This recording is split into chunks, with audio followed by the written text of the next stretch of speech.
compatriotes de prêter l'oreille juste quelques secondes. Je sais que les apartés sont nettement meilleurs que le propos en groupe. Je voudrais en ce samedi saluer le peuple togolais dans sa constance, dans sa résistance et pour tout ce que vous entreprenez ici afin d'obtenir justement le départ de votre dictateur. C'est le même combat que nous entreprenons, c'est deux pays différents, mais ce sont les mêmes problèmes. Et je souhaite que la mobilisation qui est la vôtre en ce moment sur votre territoire se poursuive. Parce qu'avec autant de monde dans les rues, vous ne pouvez pas échouer. Vous ne pouvez pas. C'est cette pression qui fera en sorte que les zones obscures soient levées et qu'enfin vous marchiez vers le chemin de la liberté. Félicitations à vous, peuple togolais. Mes compatriotes gabonais, nous sommes à 24 heures de cette culture qui nous a été apportée de l'extérieur, la fameuse culture judéo-chrétienne, qui fait de nous, que nous le voulions ou pas, des chrétiens, bien qu'étant animistes, d'autres sont devenus bouddhistes et autres. Mais cela fait partie de notre culture. Et aujourd'hui, nous savons que nombre de nos compatriotes ne pourront pas se retrouver avec leurs enfants, ne pourront pas passer le Noël demain avec leurs enfants.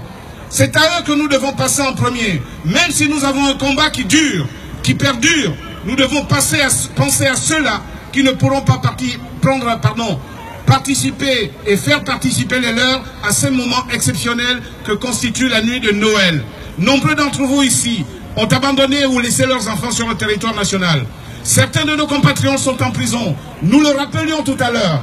Landry Amian Washington, Zibi Bertrand Abégué, Pascal Oyugu, Massavala, Hervé Mombokinga et tous les autres qui se retrouvent en prison du fait de la décision de la dictature. Quels que soient les délits ou les crimes qu'ils aient pu commettre, ils ne méritent pas d'être en prison parce que la décision de les envoyer dans les geôles a été prise par un dictateur, par un régime dictatorial. Je rebondis sur l'occasion pour dire que nous devons coller à l'actualité, nous Gabonais.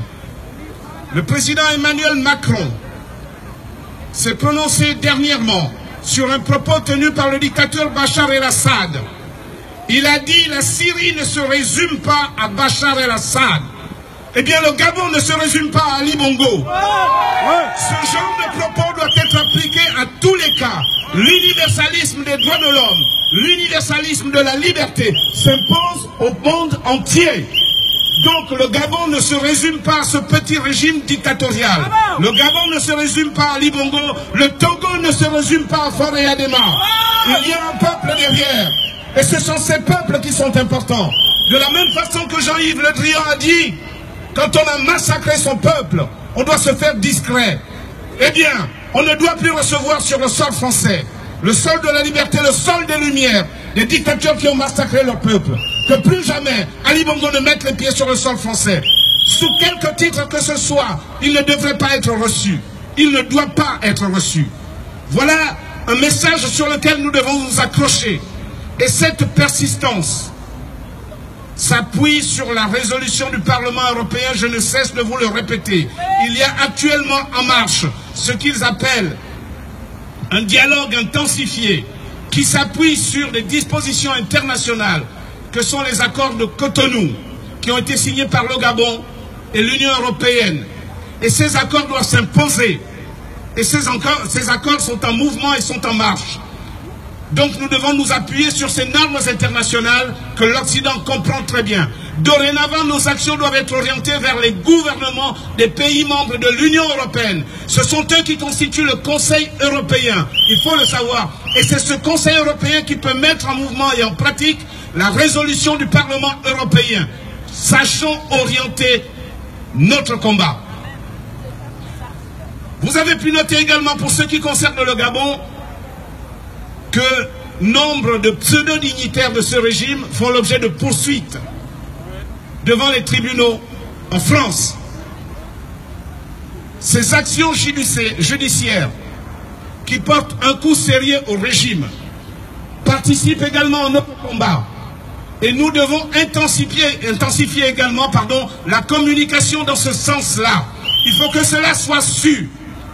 La mise en examen d'Akombesi dans ce dossier relatif aux commissions touchées auprès de l'entreprise Marc sur le dos du peuple gabonais ne doit pas passer inaperçu. Vous devez faire connaître ce message. Cette information est sortie dans le Figaro. Elle doit être reprise et mise à la disposition de l'ensemble des Gabonais et mise à la face également du gouvernement français. Nous félicitons la justice française dans sa poursuite de la quête de la vérité. Nous souhaitons que le gouvernement français également entreprenne cette démarche qui consiste à démanteler les dictatures en Afrique centrale. Nous pouvons bâtir un monde nouveau. La France n'a pas besoin de se fourvoyer. Elle doit abandonner la politique de l'hésitation. Elle doit abandonner la politique de l'hésitation, la politique du doute. Elle doit prendre sur elle, comme Emmanuel Macron l'a dit, il compte sur la jeunesse. Très bien, la jeunesse gabonaise a déjà donné. Elle a donné l'année dernière. Elle a donné son sang. Et pour appuyer cette jeunesse, il faut une élite. Et cette élite est incarnée aujourd'hui par Jean Ping. Jean Ping a été élu par les Gabonais. Il doit pouvoir gouverner ce pays. Ce petit pays d'Afrique centrale, sur laquelle la France a la mainmise. Nous espérons que le président Macron, dans sa lancée, j'estime qu'il a décidé de tourner le dos à l'ancien monde. Pour le moment, il lui est accordé le bénéfice du doute. À lui de faire ses preuves. Qu'il se détache de la France-Afrique, qu'il tourne le dos à la France-Afrique et qu'enfin qu'il inscrive la France-Afrique dans le sens des relations franco-africaines et non plus la petite France-Afrique qui se décide dans les salons feutrés du Fouquet's et qui finit par détruire ces peuples qui émigrent et qui atterrissent en France. Nombre d'Africains aujourd'hui ne peuvent pas rentrer chez eux parce qu'ils ont peur de se retrouver dans les geôles de leurs dictateurs, parce qu'ils ont peur d'y laisser la vie.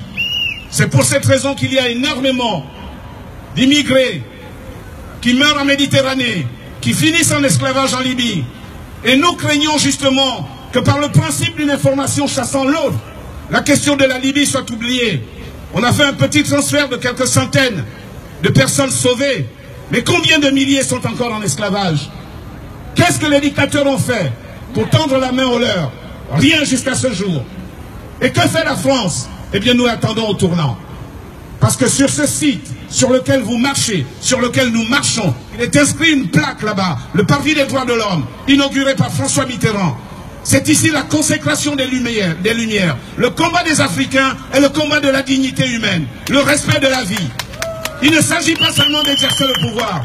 Il s'agit de comprendre que nous sommes tous issus du même ADN. Vous avez droit à la vie, nous avons droit à la vie.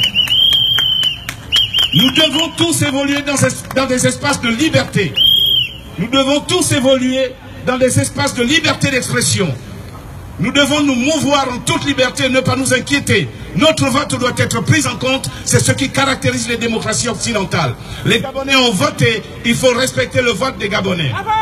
Chers compatriotes, à vous Gabonais, gardez la flamme allumée. Il y a un mouvement de fond qui s'opère. Je reste optimiste au même titre que le président Jean Ping. Moi, je me bats pour un idéal. Cet idéal est accroché au choix des Gabonais du 27 août 2016. Il nous faut arriver à traverser cette étape pour qu'enfin nous construisions un pays digne de ce nom. Le monde aujourd'hui ne peut plus se permettre d'avoir des zones de non-droit. Ce n'est pas possible au XXIe siècle. La France se doit d'accélérer le processus d'émancipation des peuples sur lesquels elle a eu la mainmise. Emmanuel Macron est censé incarner ce renouveau. Quelles que soient les pressions, quelles que soient les réticences des conservateurs, il se doit de pousser cette charrue. Et je suis convaincu, quand nous appuyons sur les dispositions internationales, nous y arriverons. N'oublions pas nos prisonniers, n'oublions pas le Togo, le Congo, la RDC. Merci à vous tous, gardez la foi, gardez la foi. Bravo.